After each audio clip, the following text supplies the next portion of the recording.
नमस्कार, आप देख रही हैं नेक्स्ट 9 पॉलिटिकल बाइट। मैं हूं आपके साथ सिराज। सन ऑफ मल्लाह के नाम से चर्चित और विकासशील इंसान पार्टी के प्रमुख मुकेश सहनी 2024 के लोकसभा चुनाव में 3 सीटों पर चुनाव लड़ेंगे। आरजेडी ने अपने खाते की 26 सीटों में से 3 सीटें दी हैं।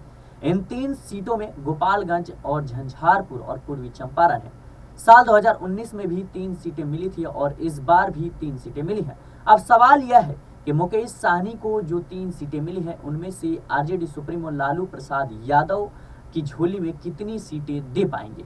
जातीय समीकरण और वोट से समझिए। बताते चलें कि साल 2019 के लोकसभा चुनाव में मुकेश सहनी 3 सीट पर लड़े थे। उस वक्त भी महागठबंधन के साथ ही थे। जिन सीटों पर सहनी 2019 में लड़े थे उनमें खगड़िया, मुजफ्फरपुर और मधुबनी थी। इस बार यह तीनों सीटें नहीं मिली हैं। इस बार सीट बदल दी गई है। साल 2019 में खगड़िया सीट पर खुद मुकेश सहनी ने चुनाव लड़ा था। हालांकि एलजेपी प्रत्याशी महबूब अली कैसर से वह 2,94,338 वोटों से हार गए थे।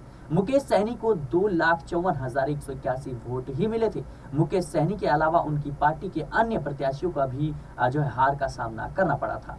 मुजफ्फरपुर लोकसभा क्षेत्र से उनके प्रत्याशी राजभूषण चौधरी को 2,56,890 वोट मिले थे।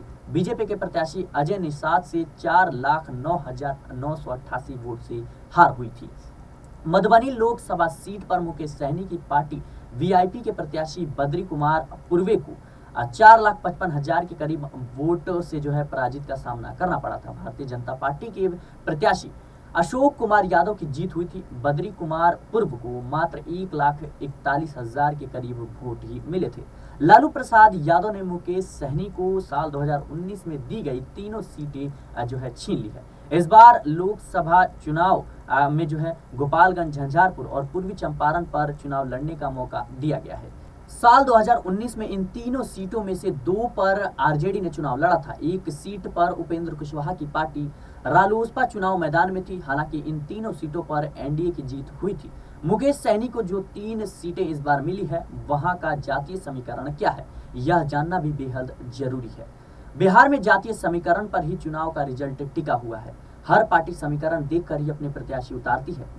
बताते चलें कि इस बार जो सहनी को 3 सीटें मिली है वहां का समीकरण क्या कहता है, इस पर आज बात करेंगे। पूर्वी चंपारण सीट पर नजर डालें तो 35% अति पिछड़ा वोट बैंक है। इसके अलावा मुस्लिम और यादव वोट भी करीब 15 से 20% के माने जाते हैं।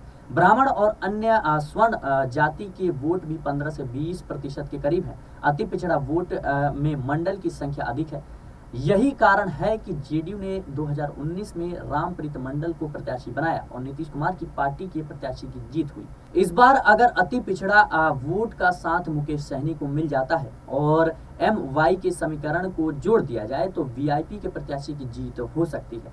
झंझारपुर लोकसभा क्षेत्र में अति पिछड़ा के अलावा ब्राह्मण की संख्या अच्छी है, लेकिन यहाँ मुस्लिम और यादव का वर्चस्व रहता है। गोपालगंज लोकसभा क्षेत्र सुरक्षित सीट है। यहाँ अति पिछड़ा और दलित वोट की संख्या अच्छी है। खासकर सैनी समाज की कई उपजातियां हैं और उनका वोट ठीक है। इस सीट पर मुस्लिम और यादव निर्णायक वोटर हो सकते हैं।